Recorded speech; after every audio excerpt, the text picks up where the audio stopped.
Amén, mis queridos hermanos, que el Señor les bendiga. Le damos gracias al Señor de poder encontrarnos un día lunes más para poder estudiar la palabra del Señor. Y este es el penúltimo estudio del libro de Ezequiel. El día de hoy, mi amado hermano, vamos a estar estudiando Ezequiel capítulo 37 al capítulo 40, ¿ya? Así que antes de comenzar, vamos a orar al Señor para presentarnos delante del Señor y que Él pueda bendecir este tiempo de enseñanza. Amén. Padre, te damos gracias, Dios mío, por la vida, la salud, Señor.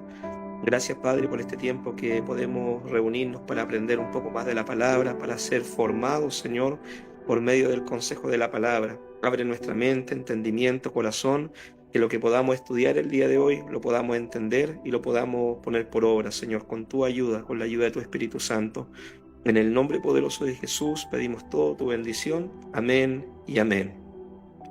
Amén, mis queridos hermanos. Ezequiel, capítulo 37, es un capítulo bastante conocido, el capítulo 37 de Ezequiel, y es el Valle de los Huesos Secos. Yo creo que todos más de alguna vez hemos escuchado un mensaje, una enseñanza sobre el Valle de los Huesos Secos. De hecho, uno de los últimos retiros que hicimos acá en la iglesia, mi hermano Adán, si no estoy equivocado, él predicó, ¿cierto?, sobre el Valle de los Huesos Secos, ¿ya? Así que ahí acompáñenme en la Biblia. Ezequiel 37 dice así: La mano de Jehová vino sobre mí y me llevó en el espíritu de Jehová y me puso en medio de un valle que estaba lleno de huesos y me hizo pasar cerca de ellos por todo en derredor, y he aquí que eran muchísimos sobre la faz del campo, por cierto secos en gran manera. Y me dijo: Hijo de hombre, ¿vivirán estos huesos? Y dije: Señor Jehová, tú lo sabes. Amén. ¿Cuál era la escena, mi hermano? ¿Cierto? Dios lleva a Ezequiel a este valle de huesos secos, secos en gran manera, dice la palabra, y Dios le hace una pregunta al profeta y le dice: ¿van a vivir estos huesos? ¿Vivirán estos huesos? Y mis queridos hermanos, si por ejemplo Dios un día a nosotros nos dijera: anda al cementerio, ¿ya?, ahí, y párate entre medio de las tumbas, y el Señor nos dijera: ¿van a vivir estos muertos? ¿Podrían vivir? ¿Podrían salir de la tumba estos muertos? ¿Qué es lo que le diríamos nosotros? Bueno, nosotros tenemos una promesa, ¿cierto?, que un día los que somos hijos del Señor, cuando escuchemos la trompeta, cuando Cristo venga, dice la palabra, los muertos en Cristo resucitarán. Pero si el Señor nos enviara a predicar, ¿cierto?, a ese lugar, ¿podrían vivir los muertos con nuestra predicación? Si Dios nos enviara a profetizar, a proclamar la palabra, ¿se levantarían los muertos, ¿cierto?, de la tumba? Prácticamente esto es, no prácticamente, es algo imposible. Humanamente hablando, es algo imposible. Y es por eso, mi hermano, que esta visión que Dios le muestra al profeta Ezequiel, si nosotros la traemos para nuestro tiempo, es una visión, por así decirlo, de lo que es el ministerio de un predicador, de un profeta de Dios, de un hombre de Dios, una mujer de Dios, que proclama el evangelio, que proclama la palabra de Jehová a un mundo que está muerto, y la Biblia lo describe como un mundo muerto en delitos y pecados. Dice la palabra que cuando Ezequiel comenzó a profetizar, se empezaron a unir, ¿cierto?, esos huesos, huesos con huesos, y se formó un gran ejército. Pero vamos por partes, ¿cierto? ¿Qué es lo que simbolizaba la visión? Israel, el pueblo de Israel, estaba en cautiverio, ¿ya? Muchos de ellos se encontraban desanimados, se encontraban sin fuerzas. Muchos de ellos, ¿cierto?, pensaban de que Dios ya había terminado con la nación de Israel, de que Israel ya nunca más sería restaurada ni volvería en esos tiempos gloriosos como cuando reinó el rey David, el rey Salomón, ¿cierto?, que la nación vivió un esplendor. Ellos ahora estaban en cautiverio, pasando necesidad, pasando problemas en una nación ajena. Se encontraban con personas que adoraban otros dioses, que no tenían la misma cultura de ellos como pueblo de Israel. Y algunos pensaban, ¿cierto?, que Dios había terminado con ellos como nación. Pero Dios, mi hermano, le da una ordenanza al profeta. Dios le dice: mira, Ezequiel, profetiza, comienza a profetizar, comienza a proclamar la palabra sobre este valle de huesos secos. Y mientras dice la palabra que Ezequiel se pone a predicar, a profetizar, dice que los huesos empiezan a unirse, se empiezan a unir uno con otro, y empieza a convertirse en un gran ejército. Se convierten en un gran ejército, les crecen la carne, los tendones, y se convierte en un gran ejército. Pero ¿qué es lo que había sucedido? Le faltaba a este ejército el espíritu. tenían la carne, tenían los huesos, ya tenían carne, tenían tendones, pero no tenían al espíritu. Entonces Dios le habla nuevamente a Ezequiel y le dice: Ezequiel, ahora profetiza al espíritu. Profetiza al espíritu que venga sobre estos huesos y los llene, ¿cierto? Para que puedan tener vida. Esta visión, ¿cierto?, nos muestra a nosotros que Dios, por medio de su palabra y por medio de su Espíritu Santo, puede restaurar a una nación, a un pueblo, a una iglesia, al mundo, y convertirlo en un ejército de guerreros para el Señor, ¿ya? Por eso yo les decía al principio, esta visión ilustra muy bien, mis hermanos queridos, lo que es el ministerio, ¿cierto?, de un predicador. Cuando Dios, por ejemplo, a nosotros nos dice: vayan y prediquen el Evangelio, vayan y anuncien las buenas nuevas, vayan al mundo y predíquenle la palabra. Nosotros no sabemos si las almas van a recibir la palabra, si la van a rechazar, no sabemos si esos muertos espiritualmente van a cobrar vida o no, pero nosotros tenemos una ordenanza de parte del Señor. Y la ordenanza es que nosotros vayamos al mundo y proclamemos la palabra, profeticemos sobre el mundo, prediquemos la palabra al mundo. Y algo curioso, ¿cierto?, que la palabra de Dios tiene una promesa, mi hermano querido. Y la promesa de la palabra es que nunca va a volver vacía. Nosotros, ¿cierto?, le estamos predicando a personas que están muertas espiritualmente, están secos, ¿cierto?, en sus delitos y en sus pecados. Personas que están apartadas de Dios, que están sin vida de Dios en ellos, en sus familias.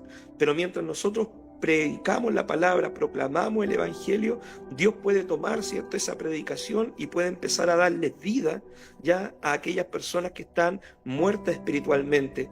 Y cuando viene el Espíritu Santo, mi hermano, sobre la vida de esas personas y los convence de pecado, los convence que Dios es real, los convence, ¿cierto?, de que Dios existe, y esas personas abren su corazón al Señor y permiten que el Espíritu Santo venga a morar dentro de sus vidas y son sellados con el Espíritu Santo, y ahí que se produce uno de los milagros, hermano, más grandes y más tremendos, ¿cierto?, que el hombre puede experimentar, que es el milagro de poder nacer de nuevo. Y ahí que cuando los muertos espiritualmente, al conocer al Señor, cobran vida y ahora se pueden convertir en un ejército de guerreros del Señor para poder cumplir, ¿cierto?, las órdenes de nuestro general, de nuestro Señor Jesucristo, ¿ya?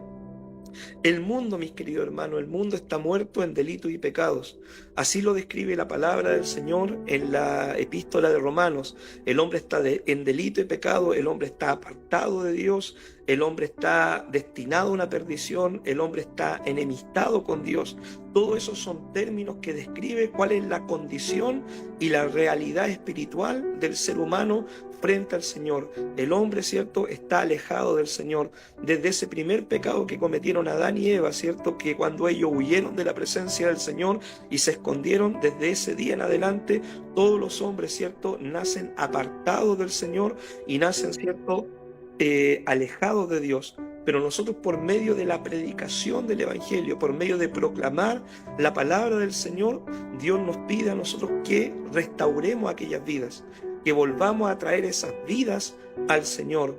De hecho, la palabra del Señor dice que nosotros somos embajadores, ¿cierto?, del Señor. Somos nosotros ministros de reconciliación. Y Dios, mi hermano, usa la predicación de la palabra para poder darle vida espiritual a la gente que no conoce al Señor. Dice la palabra en 1 Corintios de que Dios salva a los incrédulos por la locura de la predicación. Ya por la locura de la predicación, Dios, hermano, por medio de una enseñanza, de una predicación, por medio de una palabra inspirada, ¿cierto?, por el Espíritu Santo, una palabra que está revelada en la Escritura, Dios puede tocar una vida, puede cambiar una realidad, puede cambiar una familia, puede cambiar, ¿cierto?, la mentalidad de un hombre, de una mujer, y puede darle la vida que solamente Dios, ¿cierto?, le puede dar a esa persona. ¿Ya? Nuestra tarea, mi hermano querido, es solamente obedecer al Señor. Esa es nuestra tarea. Dios le dice a Ezequiel: profetiza simplemente. Yo me encargaré de hacer el resto. Nosotros no podemos, ¿cierto?, forzar a las personas a que se acerquen al Señor. No podemos obligar, mi hermano, a las personas que entreguen su vida a Cristo. No podemos amenazar a las personas como hacen otras religiones que convierten a la gente a la fuerza. Ese es un error tremendo, ¿cierto? Si nosotros tratáramos de hacerlo como hijos de Dios, como cristianos, en la historia del cristianismo se dio, ¿cierto?, en una época de oscurantismo, cuando la gente había dejado la Biblia de lado que llegaban a pueblo y con la espada trataban de convertir a las personas a la fuerza, pero Jesucristo nos enseñó que el método, ¿cierto?, para trabajar en el reino, que el método para hacer guerra espiritual o el método para poder ganar las almas es por medio de su Espíritu. Dice la palabra, no es con espada, no es con ejército, es con mi Espíritu, ha dicho el Señor. Entonces, mi hermano, nosotros debemos depender, ¿cierto?, de dos cosas para ir a predicar la palabra al mundo. Debemos depender de la palabra del Señor, que es la que nos da el modelo para hacer las cosas, y debemos también nosotros depender, ¿cierto?, del poder del Espíritu Santo, de estar llenos del Espíritu Santo para poder ser un canal por el cual Dios pueda usar nuestra vida y pueda bendecir a las personas que no conocen, ¿cierto?, al Señor, y ellas puedan entregar su vida, su corazón a Jesucristo y puedan nacer de nuevo, ¿cierto? Jesús le dijo a Nicodemo, es necesario nacer de nuevo para entrar en el reino del Señor. ¿Cómo se nace de nuevo? Del agua y del Espíritu, ¿cierto? Por medio del Espíritu Santo y por medio de la obra de la palabra, que es la que nos lava, nos limpia, ¿cierto?, cuando nosotros la leemos y la ponemos en práctica. No sabemos, mi hermano querido, si los inconversos van a recibir la palabra o no, pero sí tenemos la promesa de que la palabra no va a volver vacía, y sí tenemos la promesa de que Dios va a añadir a la iglesia y va a añadir a su reino los que Él quiere salvar, ¿ya? Esa es una promesa de parte del Señor. De repente el milagro, hermano, de la salvación es algo tan inexplicable, ¿cierto? Es algo tan tremendo que los teólogos a lo largo de toda la historia del cristianismo siempre se han peleado, ¿cierto?, y han discutido cómo se produce la salvación, cómo es el milagro de la salvación, si es que Dios, ¿cierto?, le da toda la responsabilidad al hombre, si es que Dios predestina desde antes de la fundación del mundo. Esta es una pelea teológica, mi hermano, que ha tenido el cristianismo desde siempre. Ya todas las ramas del cristianismo se han tratado de explicar este milagro de la salvación, pero lo que nosotros debemos solamente hacer es obedecer, ¿cierto?, de ir al mundo y predicar el Evangelio. Mi querido hermano, si una persona se está ahogando, ¿ya?, y le tiran el salvavidas, ¿cierto?, el deber de la persona es tomar este salvavidas para poder, ¿cierto?, ser rescatado del agua. Y eso es lo que hace el Evangelio.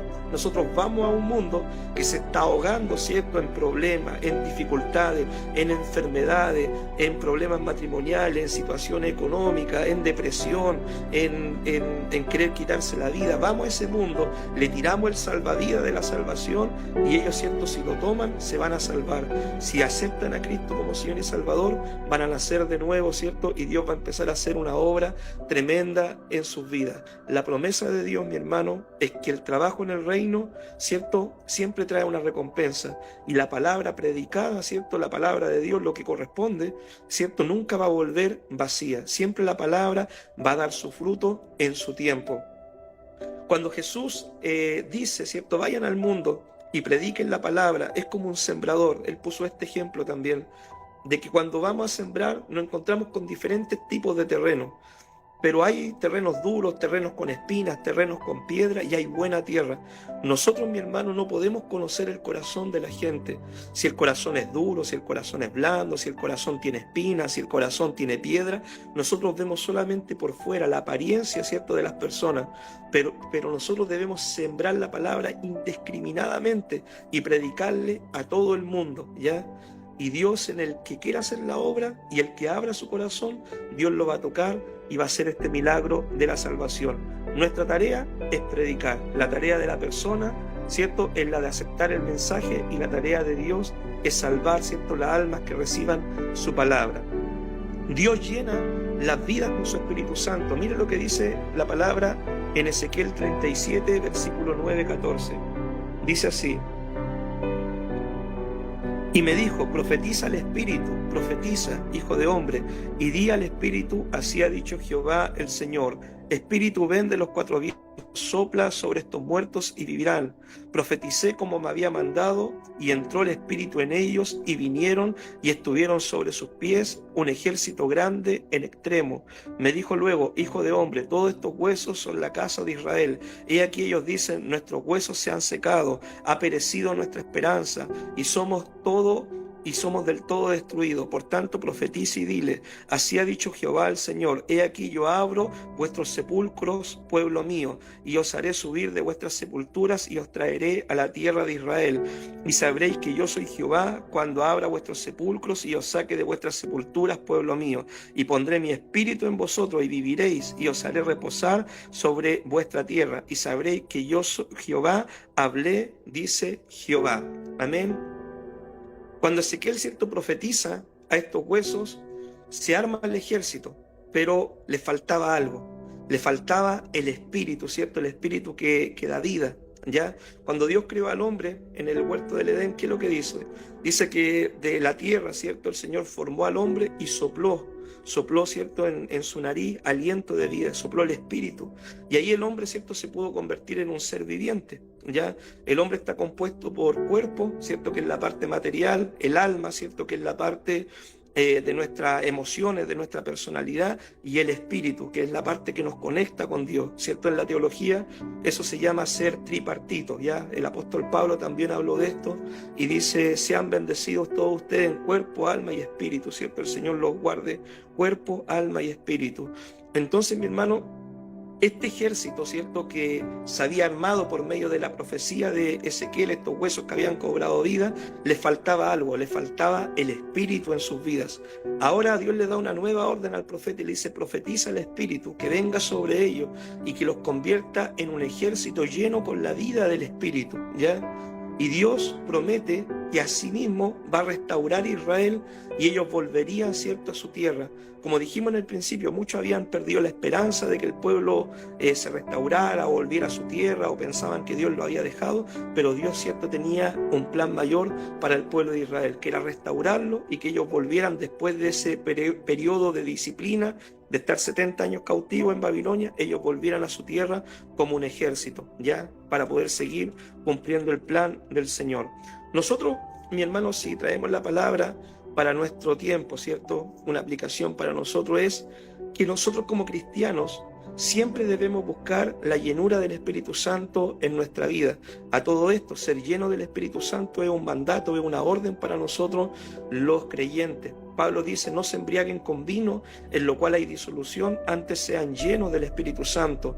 Mi querido hermano, nosotros debemos ser llenos del Espíritu Santo, vivir una vida llena del Espíritu Santo. ¿Y cómo nos llenamos nosotros del Espíritu Santo? Primeramente, renunciando al pecado, ¿ya? El Espíritu es santo. Muchas veces nosotros queremos la manifestación del Espíritu, el hablar en lengua, la profecía, que Dios me hable en sueño, que Dios toque mi vida, pero se nos olvida de que el Espíritu Santo, ¿cierto?, no es solamente manifestación. Uno de los atributos del Espíritu, ¿cierto?, es que es santo. Y Dios nos pide santidad, porque la palabra de Dios dice, sin santidad nadie verá al Señor. Entonces, primeramente, para ser llenos del Espíritu Santo, debemos renunciar al pecado, debemos confesar nuestros pecados, dejar nuestros pecados y buscar, ¿cierto?, la santidad de Dios. Buscar a Dios, mi hermano, también en oración. Dice la palabra del Señor, cuánto más vuestro Padre dará el Espíritu a quienes se lo pidan, ¿ya? Entonces, esta es una promesa, mi hermano. De repente nosotros en oración podemos pedir por nuestras necesidades materiales, podemos pedir por diferentes situaciones en la iglesia, pero una de las oraciones más importantes que nosotros podemos hacer en nuestra vida personal es pedir la llenura y la unción del Espíritu Santo, que Dios llene nuestra vida con su presencia, ¿ya? No solamente, mi hermano, que el Espíritu nos haya convencido y que estemos en el templo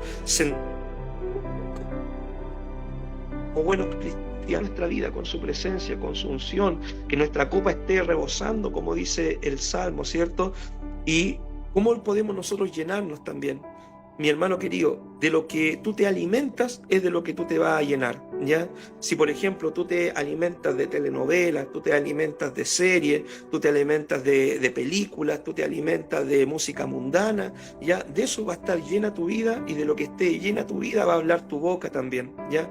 Pero si tú te alimentas, ¿cierto?, de la palabra del Señor, te alimentas de la oración, te alimentas de predicaciones, te alimentas de leer literatura cristiana, si tú te alimentas de las cosas del Señor, tu vida, ¿cierto?, se va a empezar a llenar del Espíritu Santo, tu copa se va a empezar a llenar de las cosas de Dios, y cuando tú hables, ¿cierto?, y profetices y prediques la palabra, ¿cierto?, de ti va a salir vida del Espíritu también. También para ser llenos del Espíritu, mi hermano, nosotros debemos dejarnos guiar por el Espíritu Santo. Muchas veces, mi hermano, el Espíritu Santo nos habla a nosotros tantas cosas en el día, ya que es tiempo de ir a orar, que es tiempo de leer la palabra, que es tiempo, ¿cierto?, de escuchar la prédica, que es tiempo de conectarse, que es tiempo, ¿cierto?, de hablarle a esta persona de la palabra, que voy a hacer una llamada por teléfono para poder, ¿cierto?, animar a este hermano, a esta hermana a que no estoy viendo en el culto, a que venga a la iglesia. El Espíritu Santo siempre nos habla, ¿cierto? Y si obviamente siempre te va a hablar algo que vaya de acuerdo a la palabra, ¿cierto? Que tenga sentido común también, obviamente, que no te va a pedir el Espíritu Santo que cometa un pecado o que haga algo que va en contra de la palabra.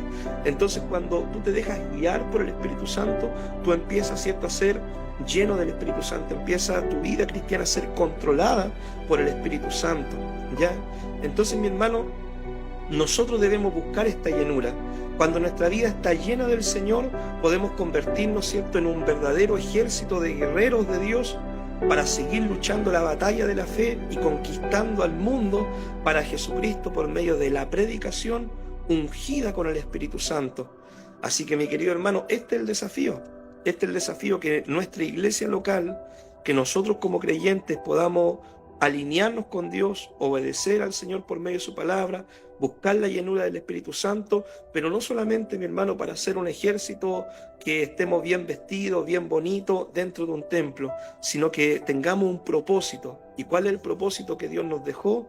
Ir al mundo, ¿cierto?, a predicar el Evangelio, ir al mundo a hacer resucitar los muertos espirituales por medio de la palabra del Señor, para que más almas sean salvas y puedan conocer al Señor y alcanzar la salvación. Bien, en el capítulo 37, mi hermano, también de Ezequiel, en los versículos que siguen, ¿cierto?, 37 en el versículo 15, habla de un pasaje, ¿cierto? Este pasaje en general se trata sobre la unión del pueblo de Israel, ¿cierto?, y el pueblo de Judá. Ya habla de esa unión, que Dios va a unir estos dos pueblos, ¿cierto?, que ambos eran el pueblo de Israel en un principio, pero después por problemas que tuvieron se separaron, que ahora vamos a explicar, y Dios dice de que los va a volver a unir en un solo pueblo. Mira lo que dice Ezequiel 37, versículo 15. Vino a mí palabra de Jehová diciendo: Hijo de hombre, toma ahora un palo y escribe en él para Judá y para los hijos de Israel con sus compañeros. Toma después otro palo y escribe en él para José, palo de Efraín, y para toda la casa de Israel sus compañeros. Júntalos luego el uno con el otro para que sean uno solo, y serán uno solo en tu mano. Y cuando te pregunten los hijos de tu pueblo diciendo: ¿no nos enseñarás qué te propones con esto?, diles: así ha dicho Jehová el Señor. He aquí, yo tomo el palo de José que está en la mano de Efraín y en las tribus de Israel sus compañeros, y los pondré con el palo de Judá, y los haré un solo palo, y serán uno en mi mano. ¿Ya? Y ahí el texto bíblico sigue hablando de este propósito que tenía el Señor de unir a estos dos pueblos, ¿cierto?, que en un principio eran uno, pero después se habían dividido, de unirlos nuevamente y que formaran un solo pueblo. Expliquemos un poquito la historia del pueblo de Israel para que ustedes me puedan comprender. Dios, mi hermano, fundó una nación, fundó la nación de Israel, ¿cierto? De Abraham, ¿cierto?, de los descendientes de Abraham. Dios después, ¿cierto?, salen los patriarcas, sale Jacob con sus 12 hijos, se funda la nación de Israel y Dios funda esta nación, ¿ya? El Señor fundó al pueblo de Israel. Israel, su primer rey fue el rey Saúl, ¿ya? No se caracterizó por ser un buen rey. Después vino David, que fue un rey conforme al corazón del Señor, y después vino del rey David, vino Salomón, que fue uno de los reyes más sabios, ¿cierto?, en todo el mundo, y que están los libros de él escritos en la Biblia, ¿cierto?, el libro de Proverbios, Eclesiastés y Cantares, que lo escribió el rey Salomón, ¿ya? Pero Salomón cayó en una apostasía. ¿Qué es lo que es apostasía? Apostasía es cuando una persona abandona la fe verdadera y empieza a desviarse de los caminos del Señor, adorando otras cosas, haciendo cosas que la palabra no pide, ¿cierto? Agregando cosas a que la palabra no declara, ¿cierto? Entonces Salomón comenzó a caer en esta apostasía. Y Dios, como disciplina, ¿cierto?, a Salomón le dijo de que el reinado iba a ser roto en los días de su hijo Roboam. Después que muere Salomón, viene a reinar, ¿cierto?, Roboam, el hijo de Salomón. Y dice la Biblia de que Roboam era una persona, un joven, ¿cierto?, inexperto, y Roboam no tenía las cosas muy claras, siempre había vivido en la corte del rey, viviendo, ¿cierto?, una vida de nobleza, por así decirlo, en la nobleza, en la alta alcurnia, en la aristocracia, ¿cierto? Pero él no sabía lo que era el pueblo, y el pueblo, cuando va donde Roboam, le dice: bájanos los impuestos, por favor ayúdanos y vamos a ser fieles a ti. Y Roboam, ¿cierto?, se apoya en el consejo de los jóvenes en vez de los ancianos, y le pone más carga al pueblo de Israel de la que el pueblo de Israel podía soportar. La cosa es que en ese minuto se produce una ruptura en el pueblo de Israel, y Israel se divide en dos partes, ¿ya? La dinastía de Roboam, ¿cierto?, que es la dinastía del rey David, siempre reinó en la parte sur, y eso se conoce como Judá, ¿cierto?, la parte de los judíos de Judá. Y en la parte del norte hubieron otros reyes, varias dinastías en el norte, pero todos los del norte se caracterizaron por ser reyes malos, reyes que no servían al Señor, que adoraban otros dioses, que hacían mal las cosas, ¿ya? Entonces, con Roboam se rompe el reinado y se divide el pueblo de Israel en dos partes, ¿ya?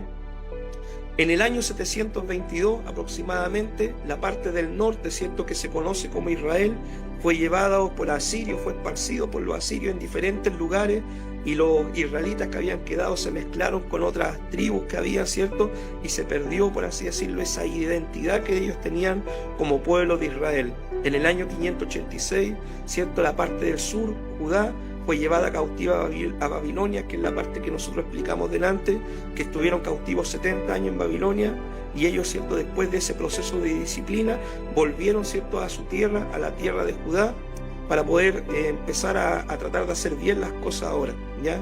Entonces, este es más o menos, mi hermano, un panorama general de lo que es la historia del pueblo de Israel. La parte norte, ¿cierto?, muchos en el Nuevo Testamento lo ven como los samaritanos, ¿cierto?, que era gente israelita mezclada con otras naciones y que no tenían una raza pura, ¿cierto?, de ser pueblo de Israel. Y la parte de los judíos, ¿cierto?, ellos conservaron su esencia, su cultura, conservaron la adoración al Señor. Después de ese proceso de disciplina, ellos, ¿cierto?, fueron purificados de la idolatría y quisieron empezar a hacer las cosas bien con Esdras, Nehemías, ¿cierto?, en ese periodo, ¿ya? Bien, de estos dos pueblos, ¿cierto?, Dios hace una promesa. ¿Y cuál era la promesa? De que un día, ¿cierto?, los cautivos y los israelitas que habían sido esparcidos iban a volver y se convertirían una sola nación en sus manos. Estos israelitas que habían sido esparcidos por los asirios, un día iban a regresar, ¿ya? Y estos judíos, ¿cierto?, que habían estado cautivos en Babilonia, un día iban a estar ahí en su tierra, y de ambos el Señor iba a ser un solo pueblo.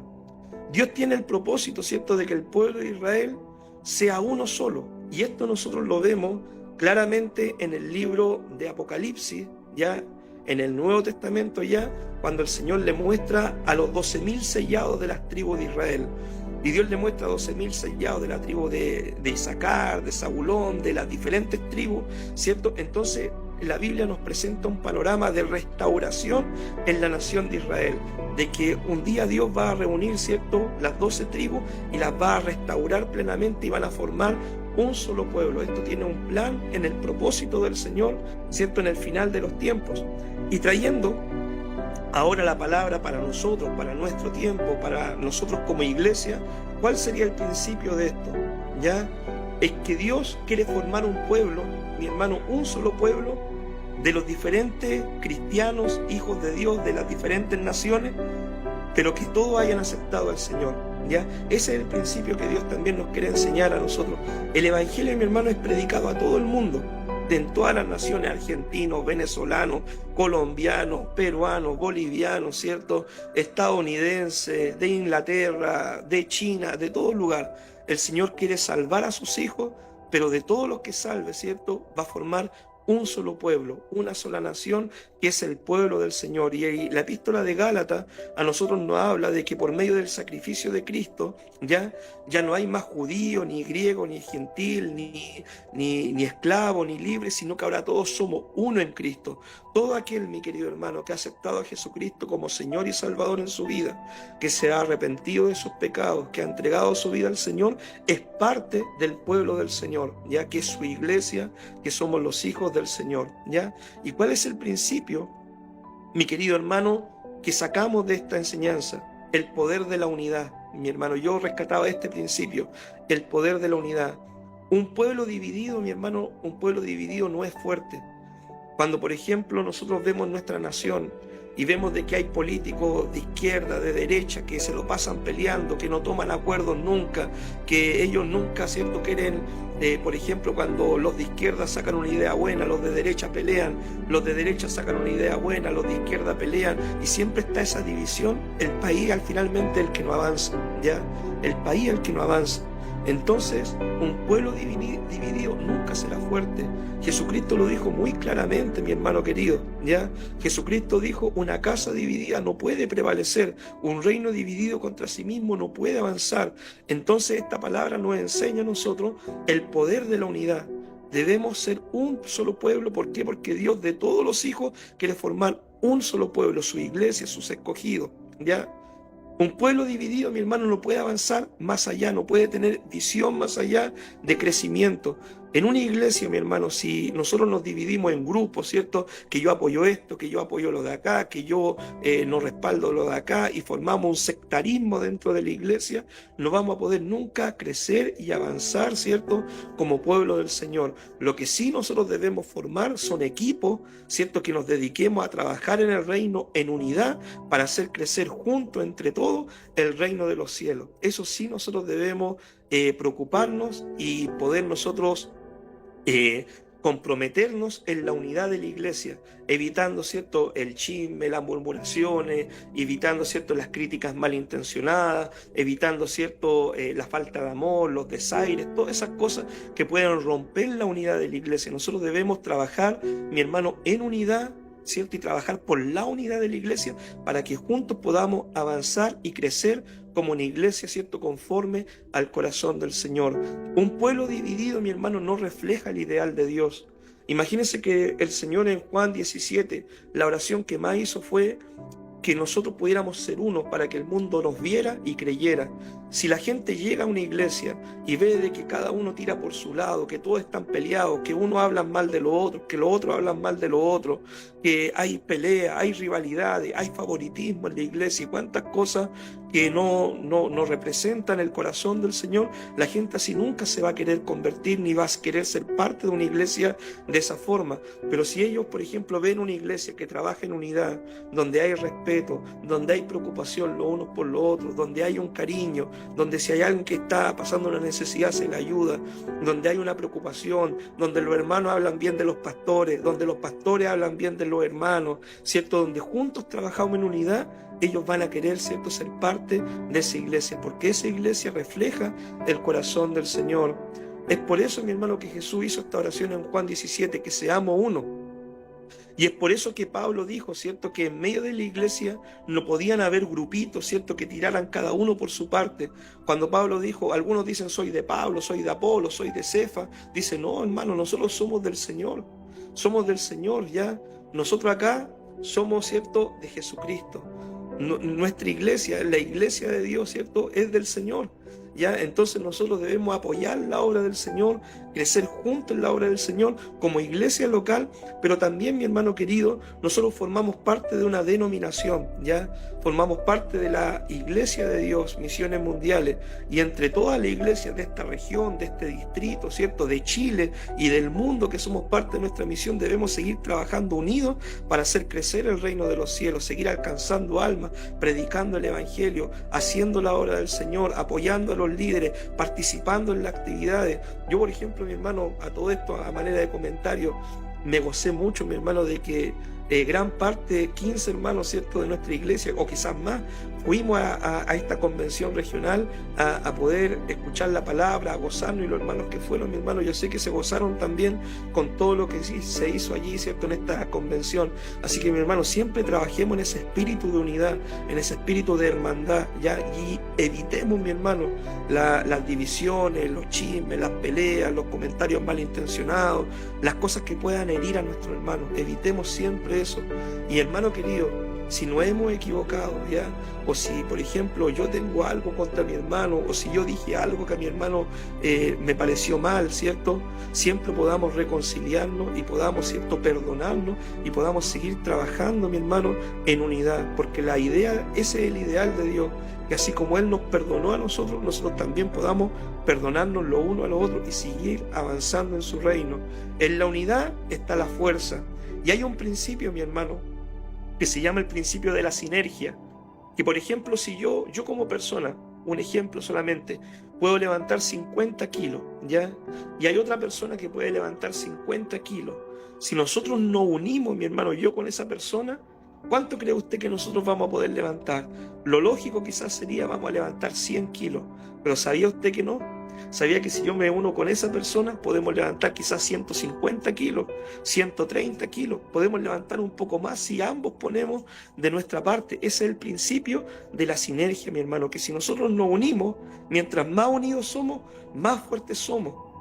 Si yo salgo a predicar con un hermano, ya quizás podemos evangelizar a 50 personas, pero si yo salgo a predicar con 4 hermanos, quizás podemos evangelizar a 500 personas. Ese es el principio, hermano, de la sinergia. Por eso Jesucristo conocía esto, y cuando envió a sus discípulos a cumplir la misión, los envió de 2 en 2, porque es mejor 2 que uno solo, mi hermano querido, ¿ya?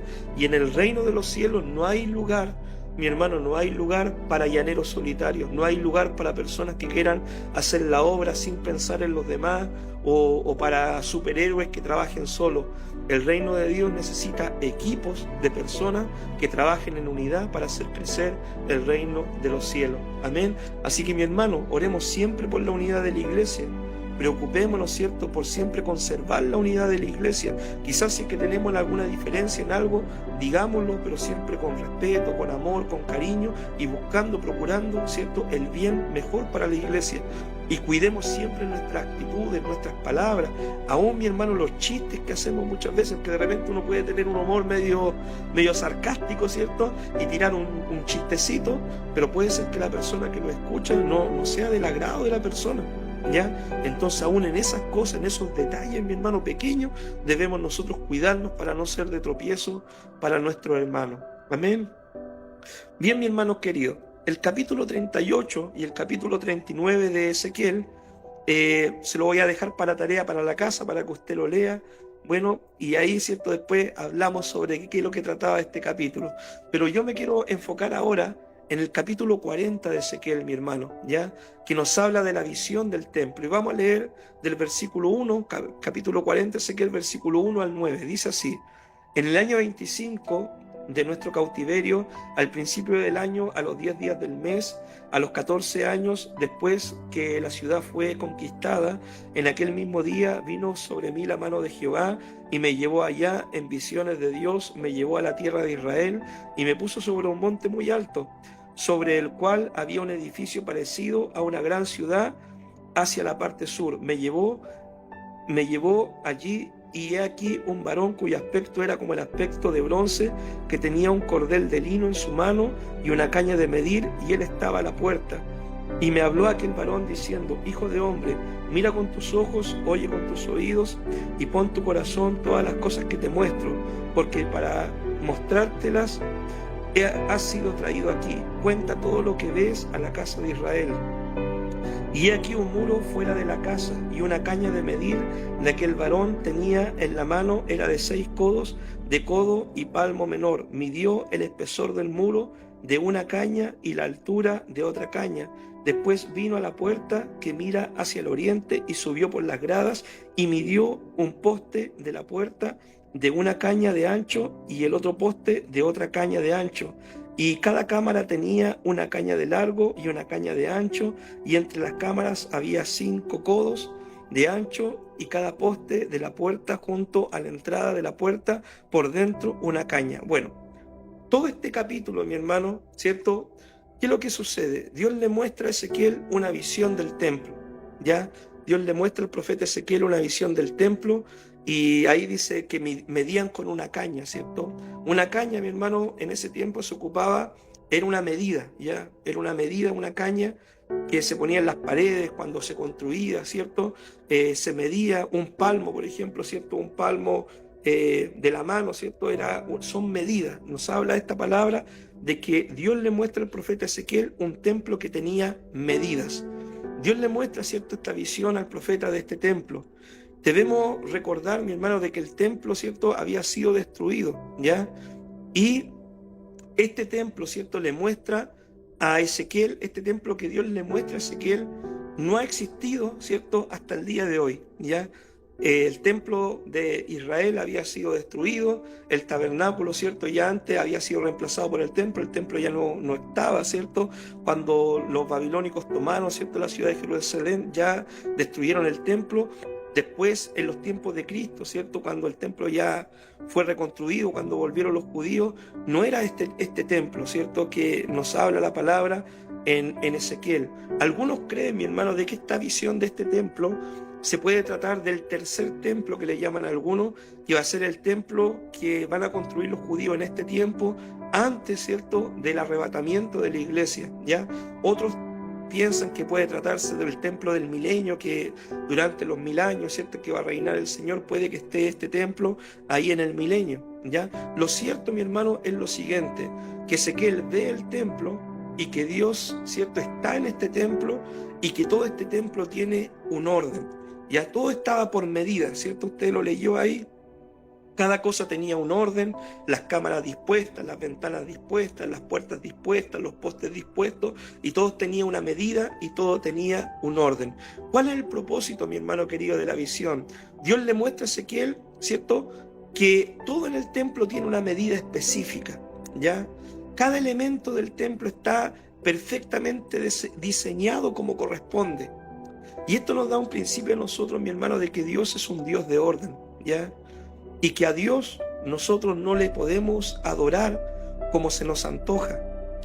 A Dios nosotros no lo podemos adorar a nuestra manera, o como nosotros queramos, o como a nosotros se nos parece mejor adorar al Señor.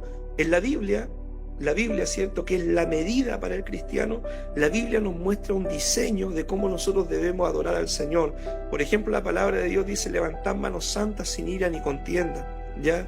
La palabra del Señor dice: seguid la paz con todos, sin la cual nadie verá al Señor, ¿ya? La paz con todo y la santidad, sin la cual nadie verá al Señor. Entonces en la Biblia nosotros tenemos una medida, tenemos un diseño dado por Dios para su pueblo, para cómo nosotros debemos adorar al Señor. Cuando Dios, mi hermano, por ejemplo, en el Antiguo Testamento le dice a Moisés: mira, haz todo el tabernáculo conforme al modelo que te fue mostrado en el templo, Moisés, ¿cierto?, cuando baja, él no dice: bueno, y ahora vamos a hacer esto acá, ¿cierto? Voy a poner el arca como yo quiera, voy a cambiar este elemento del templo porque no me pareció lo que Dios le mostró. No, Dios le dio un diseño a Moisés cómo debía ser el tabernáculo para que Dios se glorificara en ese lugar, en el tabernáculo. Dios a nosotros, mi hermano, también nos entregó un diseño sobre cómo debemos adorar al Señor, cómo debemos servir al Señor, cómo debe ser la gente que ministra, ¿cierto?, en el templo del Señor, cómo debe ser la adoración en el templo del Señor. Mi hermano querido, nosotros no debemos estar inventando la forma de adorar a Dios, ¿cierto? No debemos estar pensando qué forma, ¿cierto?, podemos adorar al Señor. Ya tenemos el diseño dado por Dios por medio de su palabra. Ese es el diseño que Dios nos dio a nosotros por medio de su palabra.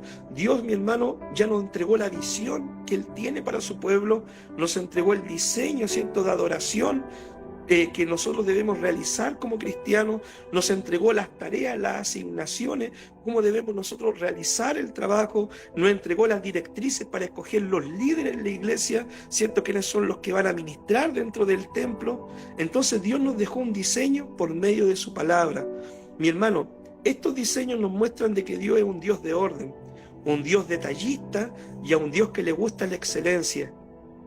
Un día una hermana me dijo: ¿y por qué el Señor pedía hacer tantas cosas específicas y le pedía material específico, oro, piedras preciosas y cosas así?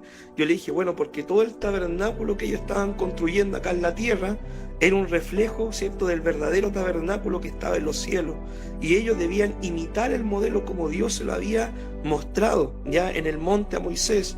Nosotros también tenemos el diseño de vida para el cristiano, el diseño perfecto de vida para el cristiano, que es nuestro Señor Jesucristo, y nosotros debemos imitar el modelo, ¿cierto?, imitar el diseño de vida que Dios quiere que viva cada uno de sus hijos, que es ser imitadores de Cristo Jesús, ¿ya? Entonces Dios nos deja el diseño de la iglesia en la palabra, para que nosotros hagamos las cosas conforme a lo que la Escritura declara, ¿cierto? Y nos pide.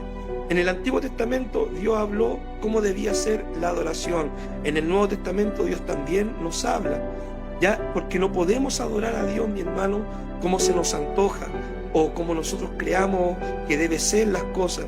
Debemos adorar a Dios según el modelo de la palabra. Por ejemplo, si alguien nos dice, ¿y por qué ustedes no ponen una estatua, ¿cierto?, de la Virgen María en el templo y no le prenden una vela? Porque eso no aparece en el diseño de la palabra del Señor, ¿ya? Eso no es bíblico, no aparece en el diseño del Señor. ¿Por qué ustedes no tienen cuadro en el templo de los santos, ¿cierto?, de la Biblia? Porque eso no aparece en el diseño del Señor, ¿ya? Eso no aparece reflejado en el diseño de la palabra. Entonces nosotros debemos cuidarnos, mi hermano, de esos detalles, porque cuando nosotros agregamos a la adoración cosas que no están en el diseño del Señor, podemos caer en una apostasía. Curiosamente, mi hermano, el día jueves nos toca predicar 1 Timoteo capítulo 4, y 1 Timoteo 4 comienza diciendo, mira, en los postreros tiempos algunos apostatarán de la fe, ¿cierto? Oyendo espíritus engañadores y seguirán doctrinas de demonios, prohibirán casarse, prohibirán alimentarse de ciertos alimentos que Dios creó. Entonces, mi hermano, hay que tener un cuidado, ¿cierto?, de hacer las cosas conforme al modelo de la palabra, porque en estos postreros tiempos se levanta mucha gente o muchas voces predicando, ¿cierto?, evangelios que no son bíblicos, que no tienen fundamento bíblico, el evangelio de la prosperidad, ¿cierto?, el evangelio para los homosexuales, el evangelio, ¿cierto?, que se enreda con la política. O sea, hay muchos evangelios que se levantan que han dejado de lado el diseño de la palabra del Señor, ¿cierto? Y se está predicando un evangelio de hombre o un evangelio inventado por los hombres, mi hermano. Hoy en día hay iglesias hasta para la gente que fuma marihuana, iglesias nudistas, mi hermano. Si usted busca en internet va a encontrar todo eso. Entonces, por eso es importante apegarnos al diseño de la Escritura, ¿ya? Apegarnos a lo que Dios nos dice en la palabra y hacer las cosas conforme al modelo de la palabra. Mi hermano querido, cuando el rey Usías, ¿cierto?, que es lo que predicaban en la convención igual, decidió romper el diseño de Dios, y él siendo rey quiso ir al templo y ser sacerdote, dice de que Dios lo hirió con una lepra maligna, mi hermano, y él murió. Él vivió, ¿cierto?, el resto de su vida apartado y en desgracia delante del pueblo. ¿Por qué? Porque rompió el diseño de Dios y quiso hacer algo que Dios no le había pedido. Ese es el peligro de hacer las cosas a nuestra manera y dejar de lado el diseño de Dios y ponernos a inventar cómo hacer iglesia en este tiempo, ¿ya? Otro ejemplo, Gehazi, ¿cierto?, en el Antiguo Testamento, que era siervo del profeta Elías. Elías, hermano, era un profeta excepcional, un hombre tremendo de Dios. Eliseo, perdón, ¿cierto?, era un profeta tremendo del Señor. Y Eliseo, mi hermano, Dios en una oportunidad lo usó para dar una palabra a Naamán, ¿cierto?, un general sirio que tenía lepra, y le dijo, báñate en el Jordán, se te va a salir la lepra. Y Naamán obedece, ocurre un milagro, vuelve agradecido, hermano, con toneladas de dinero, ¿cierto?, a darle al profeta Eliseo, y Eliseo le dice de que él no se paga por los milagros, y lo envía de vuelta con su dinero, con sus ropas, con los regalos que él traía. Pero Gehazi, este sirviente, ¿cierto?, dijo, ¿cómo Eliseo perdió esta oportunidad? Esta era la bendición, ¿cierto?, que por haber sanado a este enfermo ahora podía ser rico, millonario. Y dice que Gehazi corrió tras ellos, ¿cierto?, y le pidió lingotes de oro y todo. Y después, cuando se presenta delante del profeta Eliseo, Eliseo le dice, mira, porque has pecado, ¿cierto?, la lepra de Naamán se te va a pegar a ti ahora. Mi hermano querido, Dios nos dejó un modelo en la palabra, y si nosotros nos salimos del modelo de la palabra, la lepra espiritual se nos puede pegar, ¿ya? Por ejemplo, la iglesia, ¿cierto?, no es para lucrar. Eso es lo que Gehazi había hecho. Había lucrado, ¿cierto?, con un milagro del Señor. Simón, ¿cierto?, el mago, en el Nuevo Testamento, Simón el mago veía los milagros extraordinarios que hacía Felipe, y cuando llegó Pedro con Juan y ponían las manos sobre las personas, caía el Espíritu Santo, y Simón quiso tener este mismo poder, y él dijo, ¿cuánto tengo que pagar para que a mí me den este poder? Y Pedro, ¿cierto?, le da una palabra de exhortación muy dura, mi hermano. Le dice: mira, te veo en sombra y en oscuridad, y apártate, ¿cierto?, porque tú no tienes parte ni arte en el Evangelio, porque tu corazón no es recto. Él quería comprar los milagros, las bendiciones de Dios, el poder de Dios con dinero. Entonces, hoy en día, cuando nosotros escuchamos muchas veces de la gente que dice: pacte con Dios, ¿cierto?, para que Dios le haga un milagro. Mi querido hermano, no es necesario hacer esas cosas.